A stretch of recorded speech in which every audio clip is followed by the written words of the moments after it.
অনেক অপেক্ষার পর ফাইনালি আমি আমার আয়না কিনতে চলে আসলাম। আমার কাছে লম্বা আয়না খুবই ভালো লাগে। আমার আগের আয়নাটা আম্মু ভেঙে ফেলে অসাবধানতার কারণে।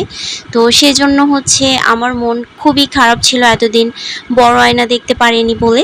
বাট এখন আমি ফাইনালি চলে আসলাম আয়না কিনতে। তো এই শপটাতে হচ্ছে অনেক ধরনের আয়না পাওয়া যায়, তাছাড়া অনেক ধরনের ওয়ালমেট পাওয়া যায়। আপনি চাইলে আয়তুল কুরসি বা বিভিন্ন সূরা লিখে সেটাকে ওয়ালমেট বানাতে পারবেন। তো শপটা হচ্ছে মিরপুর ১ নাম্বার পিন্তুসি ফ্রেম গ্যালারিতে। তো এই শপে অ্যাড্রেসটা আমি আমার ফ্রেন্ডের কাছ থেকে পাই। ও হচ্ছে এখান থেকে একটা আয়না নিয়ে গিয়েছিল, দেন আমাকে বলে, আমিও এটাকে ভিজিট করে যাই, দেন আমি কিনতে চলে আসি।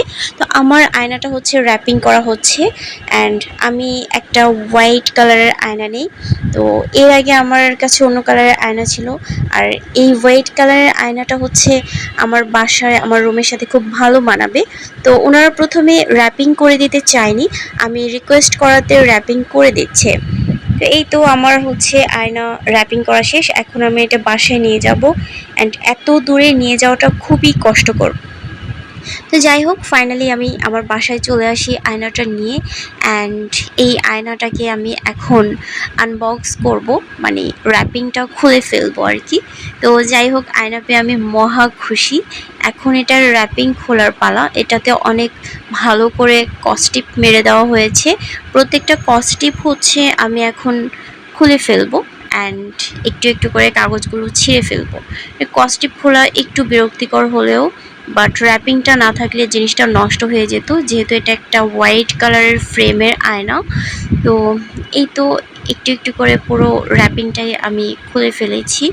তো র্যাপিংটা অ্যাকচুয়ালি সুন্দর ছিল, হোয়াইট কালার আয়না অ্যান্ড হোয়াইট র্যাপিং, খুবই ইন্টারেস্টিং।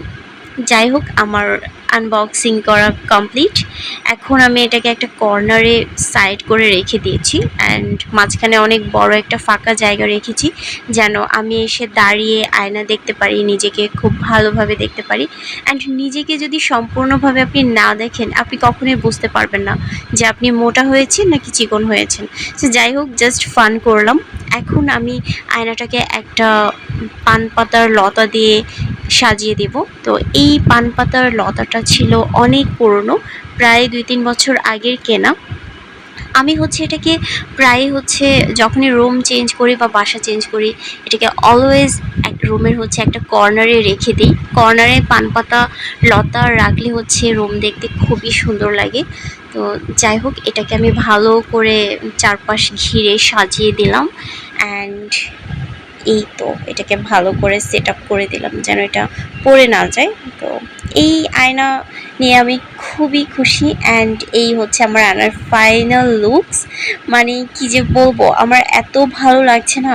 ছোটোবেলায় অবশ্য ড্রেসিং টেবিল ইউজ করেছি, বাট বড় হয়ে আমি এই লম্বা আয়নাটাই ব্যবহার করি, কারণ এই আয়নাটা আমার কাছে অনেক ভালো লাগে।